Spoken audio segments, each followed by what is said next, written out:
of those 144, 18 of them reportedly appear to exhibit unusual flight characteristics, appear to demonstrate advanced technology, and some of them appeared to remain stationary in winds aloft, move against the wind, maneuver abruptly, or move at considerable speed without discernible means of propulsion.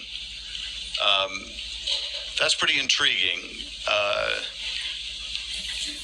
And if you're maneuver abruptly or move at considerable speed without discernible means of propulsion. Without discernible means of propulsion. All right, Shalom. This is Har 1 by Yasha Allah of the Lions Den Camp. When I say Kal Halayim, La Yahweh, by Hashem Yahushai, by Hashem Harakah Kodash, Ma'amah. Double honor to the elder apostles of GMS and the elders. And Shalom to you, Akim, and Agwati, my children, that believe in sincerity and truth around the four corners of the earth. This is going to be a lesson dealing with propulsion and how the chariots, like this guy said in this congressional hearing that they had on the what they call UAPs or UFOs, they had it in a few weeks ago, and during that congressional meeting, one of the congressmen said, or the representatives, he said that it had no means, no visible means of propulsion. Meaning these chariots, these UAPs, unidentified aerial phenomenon, meaning it's doing things that they can't explain. All right, moving at speeds and trajectories. These chariots are moving at speeds and trajectories and angles and turns in ways that they can't even imagine. All right, they can't figure it out. It defies their laws of physics, the human laws of physics. All right, in this third dimension. So here go the definition of the word propulsion. And it says the action of driving or pushing forward. So what's pushing these chariots forward? What's controlling them? They didn't see any propellers, or rockets shooting off behind it. All right.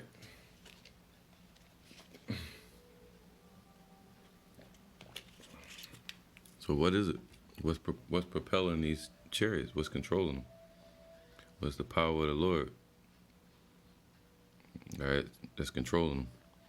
And to give a little understanding on that, we're gonna go into Ezekiel, which is one of my favorite chapters in the Bible, the book of Ezekiel. All right. Now, let's deal with it, because Ezekiel had a vision of the chariots. All right. He saw the chariots while he was by what's called the river Kibar. Let's get it. All right, this would be the area where Ezekiel was at, and it was written in history that Ezekiel was it's in the scriptures too, but one part is not, that he was taken captive with the captives of Jerusalem that went into Babylon under Nebuchadnezzar. But he stayed there with his wife. He was able to live there with his wife, and he was with the captives that were by the river Kibar. All right, and this is where he was at. Okay, and while he was there by the river, see, the Lord would wait till he get you in private. Just like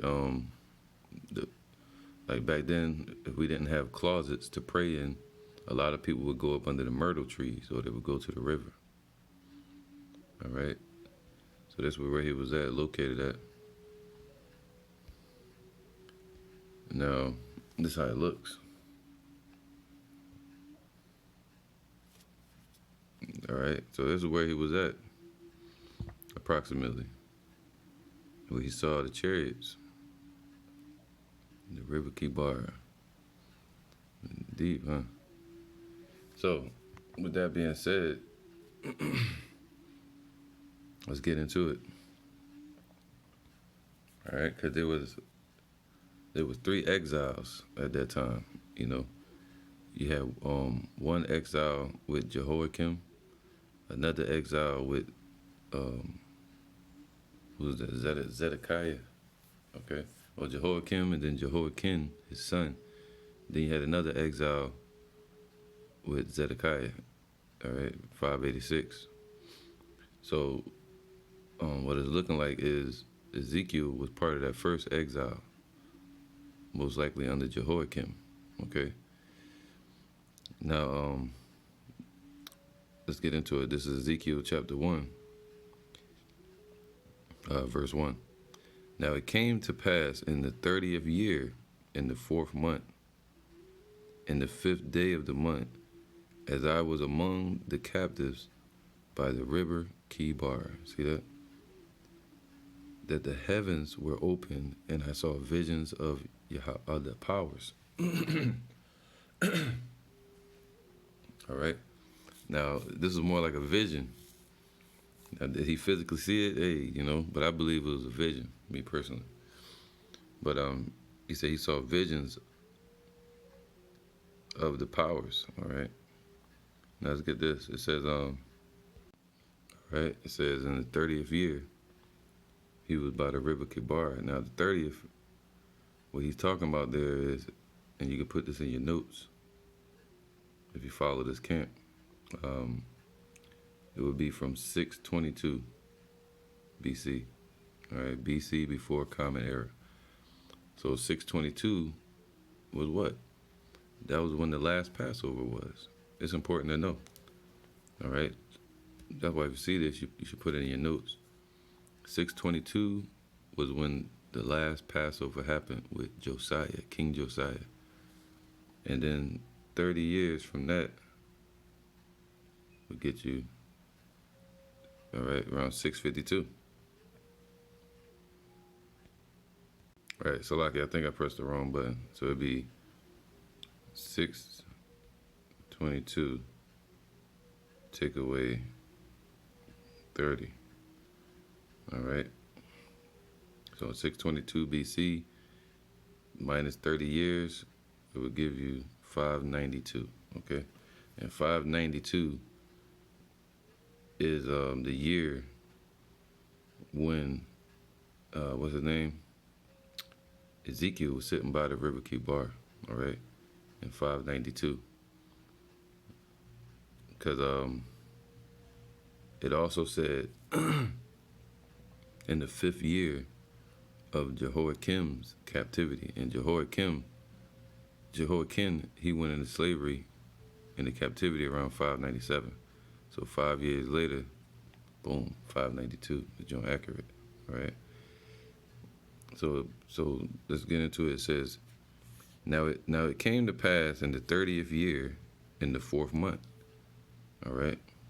So 592, the 4th month, today would be January, February, March, April, around April, all right? It was right around April, around the Passover. So that's why Ezekiel was saying in the 30th year, so it was around the 30th Passover from the last Passover. All right, the last time everybody came together before they were taken in captivity. As I was he was among the captives, all right, by the river Kibar, that the heavens were open, and I saw visions of Yahweh in the 5th day of the month. So that same month, April. So on the 5th day, so you get down to the accurate day as well. All right. So it was the 5th of April, 592 BC. In the 5th day of the month, which was the 5th year of King Jehoiakim's captivity, not Jehoiakim, that was his dad. Jehoiakim, he went into captivity 598. All right, he ruled from 609 to 598. Let me get this real quick. All right, let's see where it goes. This is 2 Kings 23 and 22. It says, surely there was not holden such a Passover from the days of the judges that judged Israel, nor in all the days of the kings of Israel, nor of the kings of Judah. But in the 18th year of King Josiah, wherein this Passover was holden to the Lord in Jerusalem. Now, so let's get into it. King Josiah, he ruled from approximately 640 or 641. He was commissioned, I think 640 he started ruling, all the way till 609. So let's get it. Let's take 640 and subtract 18, because it said in the 18th year of Josiah is when they had the Passover, and it equals what? 622. All right, accurate.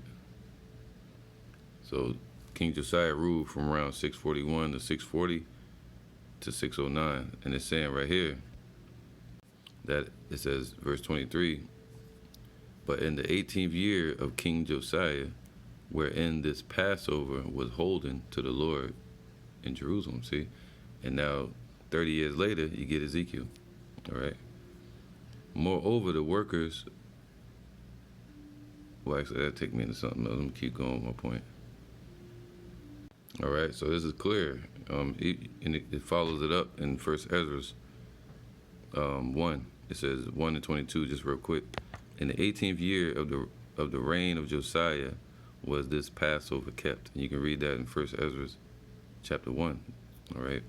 Let's skip down, and it tells you how King Josiah fell by joining into that war against Pharaoh Necho. All right. When Pharaoh Necho of Egypt, he was on his way to Carchemish to fight against Nebuchadnezzar. All right, to stop Nebuchadnezzar from rising up, or Nebuchadnezzar. And then next thing you know, Josiah went against him, and Pharaoh Necho was like, yo, I had nothing to do with you, man, you know. And he killed him in the war. He died in the war. He got sick and had to go home, and when Josiah got back to Jerusalem, he died there. All right, so now let's get to the point. We're dealing with a timeline real quick. This is First Ezra's 1 and 43. It says, and Jehoiakim, his son, reigned in his stead. Who is that? It's talking about right here. The king of Egypt also made King Jehoiakim, his brother, king of Judea and Jerusalem. Let me read it up to get to the point so it won't be confusing. Here you go. Now this is after Josiah died. Let me read from here, 33.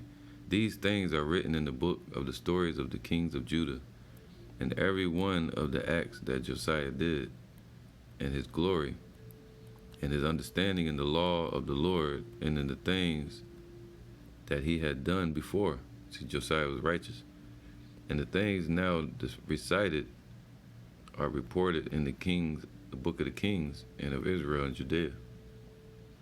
And the people took Jehoiachaz, the son of Josiah, and made him king. So the people came together and made Jehoiachaz the new king. And he ruled for about 3 months. All right. And made him king instead of Josiah's, his father, when he was basically 23 years old. So he was 23. See, back in the ancient times, our people used to be young rulers. All right.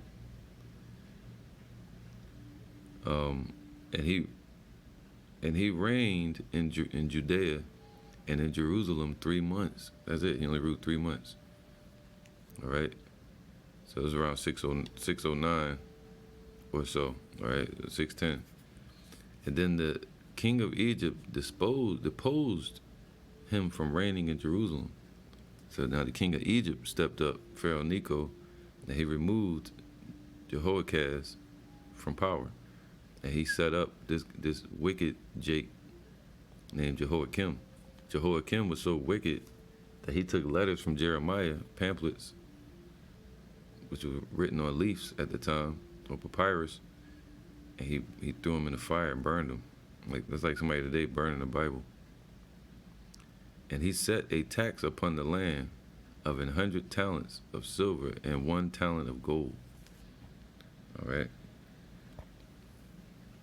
And that's when you get the whole back and forth between Egypt and Babylon and those battles of Carchemish.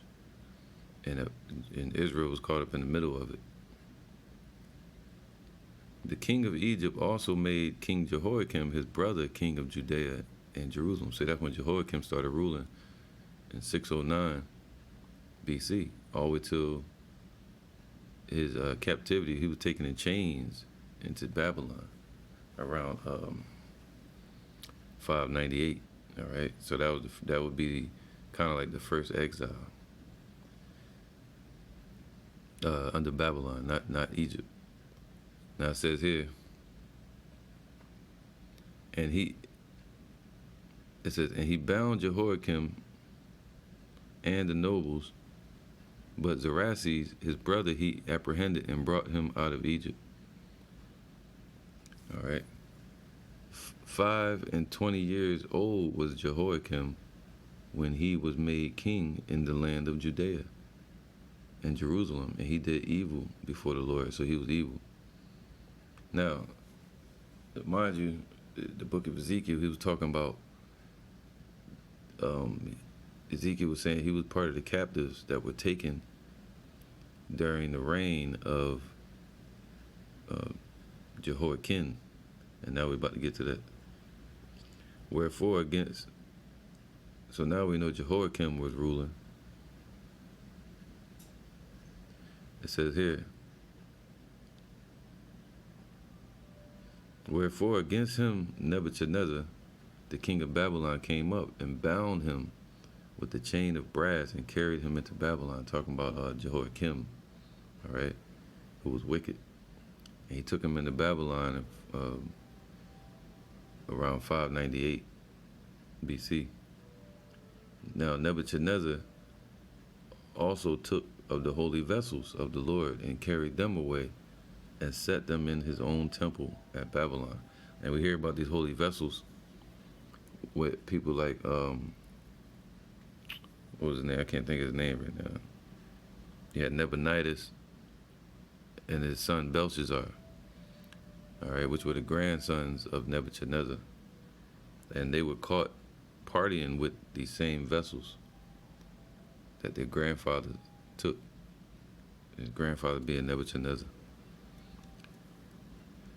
Just like today, Esau can be caught with the things they took from Israel that their forefathers took. But those things that are recorded of him and of his uncleanness and impiety are written in the Chronicles of Kings, talking about Jehoiakim. And Jehoiakim, they got an M there, but it's supposed to be an N, as in Nancy, N. And Jehoiakim, his son, reigned in his stead. That was 598 BC. And he was made king being 18 years old. 18 kings. And reigned but 3 months and 10 days in Jerusalem, and did evil before the Lord. So he only reigned for 3 months. So about a year before he was taken out of power. So after a year, Nebuchadnezzar sent and caused him to be brought into Babylon with the holy vessels of the Lord. And he made Zedekiah king of Judea and Jerusalem when he was 21 years old, and he reigned 11 years. All right, so he did that. That's what Nebuchadnezzar did, and he did that in 598. So those were 2 exiles, one with Jehoiakim, and the second was with his dad, Jehoiakim. With his son, Jehoiakim, when they established Zedekiah. And then the third exile was 586 BC when they took Zedekiah. All right, so this is the river Kibar. Let's get back to it so we have some understanding of the time period when Ezekiel saw these vehicles in the sky. And they weren't planes, because the Wright brothers, the Wright brothers, they didn't come around to the 1700s. All right. Pull it up on here. Who was that? The Wright brothers.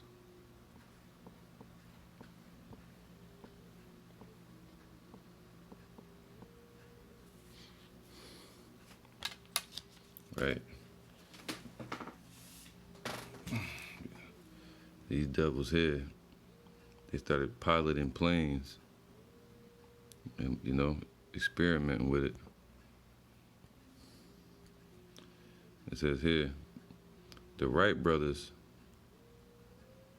was around the 1800s, all right?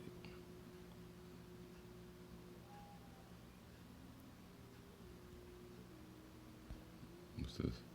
On December 17, 1903, it'll be 1903, 1900s, the Wright brothers made history in their Kitty Hawk flyer with the first powered flight.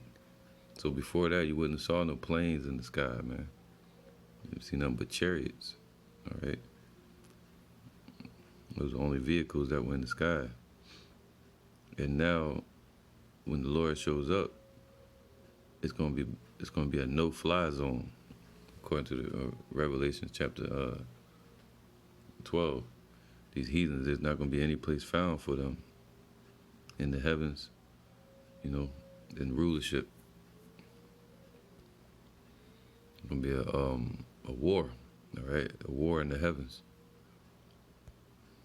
All right, so let's get back into it, because at this congressional meeting, they showed videos, and they said it was 144, dig the number, videos that where these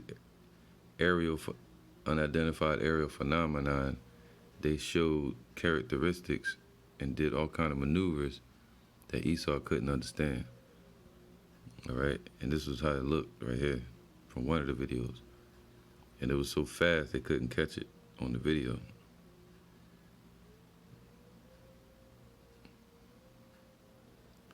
All right. Yep. So let's get into it. This is Ezekiel 1 and 2. In the 5th day of the month, which was the 5th year of King Jehoiakim's captivity. All right. So mind you, the son of Jehoiakim was taken into captivity. His name was Jehoiakim, and he was taken into captivity after 3 months of ruling, around 598, or going into, he said a year later, so it'd be 597. All right, so they said in the 5th year of his captivity, what would that be? 5 years later would be 592. All right, so that's when this happened with Ezekiel. 30 years after the last Passover. All right. And you heard it here first. This is the word of the Lord came expressly, verse 3. The word of the Lord came expressly unto Ezekiel, the priest. All right, so the Spirit came to him and was dealing with him.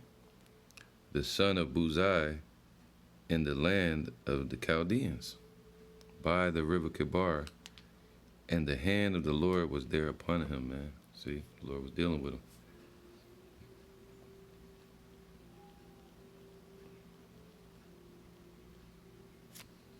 Let me get this real quick. Right. See something. Yeah, that's right. Here you go. Yep, Ezekiel was of the tribe of Levi. Okay, if I need to show that scripture, I can show that too. But he was one of the Levites. He was taken into captivity. All right. The word of the Lord came expressly unto Ezekiel, the priest. All right, and the hand of the Lord was upon him there. And I looked, and behold, a whirlwind came out of the north, and a great cloud. All right, I ain't gonna get too many precepts on this. I'm gonna get to the point. but that great cloud was a chariot. All right, and the whirlwind represents like a. If you notice a helicopter showing up and it got close, all that wind that it would create. That's what it was talking about. A wind came out of the north, out of the sky. All right, it was rotating,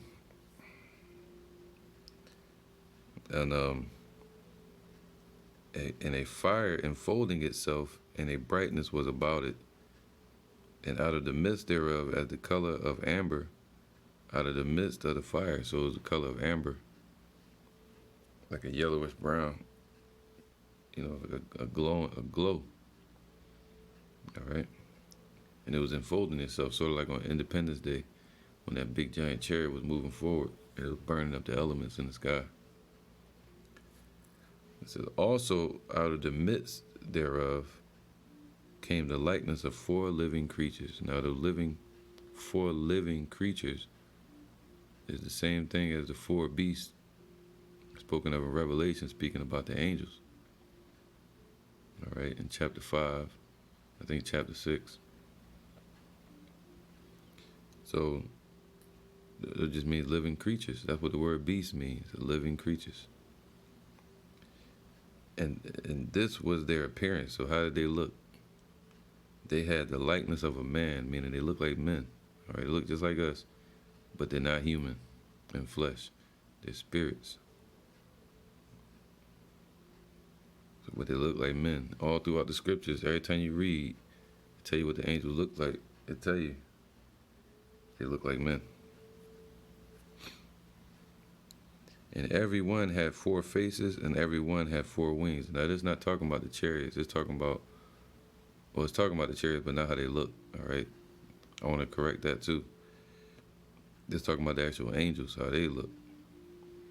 And it's saying every one had their 4 duties, all right, their purposes, or rank, or armies. And every one had their 4 wings. Okay, so it'd be like a V formation. But imagine each duck having 4 ducks behind it. So it'd be like it was a huge fleet of chariots, all right? So each one was a general of those 4 chariots, all right? And they had 4 chariots behind them, each one of them, in V formation. And their feet were straight feet. And what that means is their path was set up for righteousness. You can look at them and tell they stood for righteousness, all right, on the right-hand side, by their countenance. And the sole of their feet was the sole of the calf's foot, meaning it was rotating, circular, all right, and it had a little indentation in it. So it was a circular cloud in the sky, all right, frisking round, and it had a little indentation in it. And they sparkled like the color of burnished brass, man. So that was the color of these chariots. They were like burnished brass, like a vehicle. All right, that's why they see the chariots today. Some of them look like metal objects, metallic. And they had the hands, this is the point. Remember, this lesson is about no visible means of propulsion. When it's the Lord that's propelling these chariots, right, giving them the power. And they had the hands of a man under their wings. So there you go. And that word hand right there represents power. So they had the power of a man. What's that? That's the Spirit of the Lord that's in the chariots. I'm going to prove that. And they had the hands of a man under their wings on their 4 sides. And they 4 had their 4 wings, all right, faces and their wings, man. So each one had their fleet of chariots with them. But the power, where they get the electricity from, JEA, electric company in America? No. We get it from nuclear power? Nope. The power comes from the Lord that's in these chariots. We go over Ezekiel 1 and 9. All right, I'm gonna start from 18. And for their rings, they were so high that they were dreadful. And that word rings represents, as I went into this before, all right, that word rings right here in verse 18. As for their rings, it means their strakes, all right, STRAKE. And the strakes represents these right here, all right, what catches the wind, you know. No, these are called strakes, all right. But saying that strakes, vehicle strakes, was so high that it was like scary. It was way up there, all right, intimidating. Imagine that, man, back in the ancient times, seeing something so huge, like a plane, you know. Today you see one, but back then. So, their rings were full of eyes round about them four, man. So they had windows around them. And when the living creatures went, so wherever these angels went at, the wheels went by them. And when the living creatures were lifted up from the earth, the wheels were lifted up. Whithersoever the spirit was to go, they went. All right.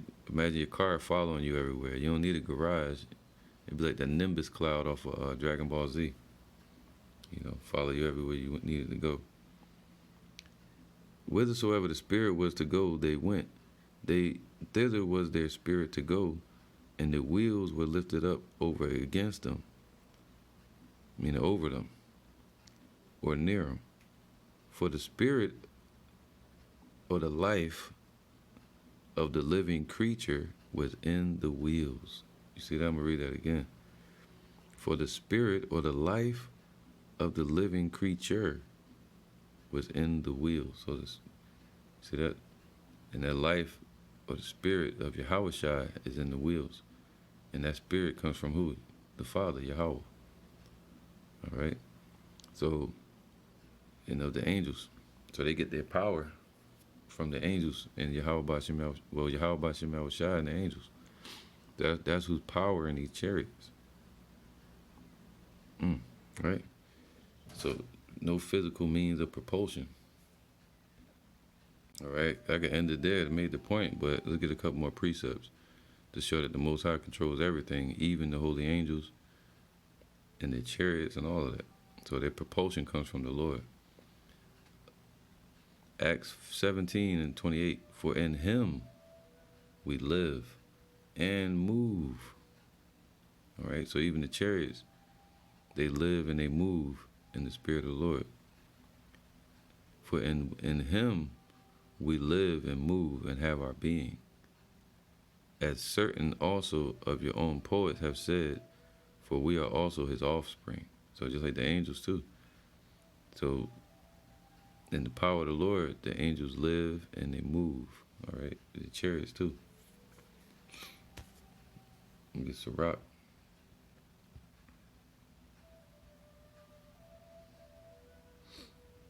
18 and 3. Sirach 18 and 3. Who governeth the world with the palm of his hand, man. So the Lord controlling everything with the power of his hand. That's why it said under the wings was the hand of a man. And that word hand either represents a messenger like an angel, or the power of the palm of the hand would be the power of the hand. So the palm of the Lord's hand is how he's controlling everything. It says what? Who governeth the world with the palm of his hand, and all things obey his will, even the chariots. For he is the king of all, by his power dividing holy things among them from the profane. To whom have he given power to declare his works? Who shall find out his noble acts? The elect. This is Sirach 18 and 3. I will call upon the Lord, who is worthy to be praised, and so shall I be saved from all my enemies. All right. So, right. So I'm gonna get to the point. Psalms 18 and 9. He bowed the heavens also, and came down, and darkness was under his feet. And he rode upon a cherub, and did fly, man. Yea, he did fly upon the wings of the wind. So he's controlling it. You know, using the chariots. That's the cloud that Ezekiel saw. All right, let me get to the point. Psalms 1 and 4 and 3. Who layeth the beams of his chambers in the waters. So he got a temple out there in the heavens. Shemayim. Who maketh the clouds his chariot. Who walketh upon the wings of the wind. So that's what the Lord did. He made the clouds his chariot. All right. Oh, but you I forgot the word for it. Let me get it. All right. So this is a different word. It says Iba. And it says an envelope, darkness, a cloud, a copse, darkness, cloud, thicket, cloud mass, a thicket as refuge, man. All right, and the scriptures say the lion has come out of his thicket, and that's Yahushua. When he comes out of the chariot, he come out of the heavens. It's Shemayim. He's watching as through a lattice, you know, looking at us from the heavens. And he make a cloud mass. All right, that's what the scriptures say. The chariots are like a cloud by day, fire by night. All right, so this how a chariot would be shaped. But it say he made a copse, his chariot. So this is how they would be shaped right here. All right, like a group of trees together. All right, so let's get to it. All right, so I'm gonna end it there, man. But yeah, these damn Edomites, they have no idea what the hell going on. He said it has no physical means or visible means of propulsion. They don't know how it's being propelled. And it says Ezekiel 1 and 8, and they had the hands of a man under their wings on their four sides, and they four had their four faces. All right, so they had their duties, and they had the power of the Lord propelling their chariots, man. What Esau calls UAPs or UFOs. Ezekiel 1 and 20, whithersoever the Spirit was to go, they went. All right, wherever the Spirit was leading these angels, the chariots went too. Thither was their spirit to go, and the wheels were lifted up over against them, meaning near them. For the spirit of the living creature was in the wheels. So that's who's propelling these chariots, man. All right, so with that, I'm going to say shalom.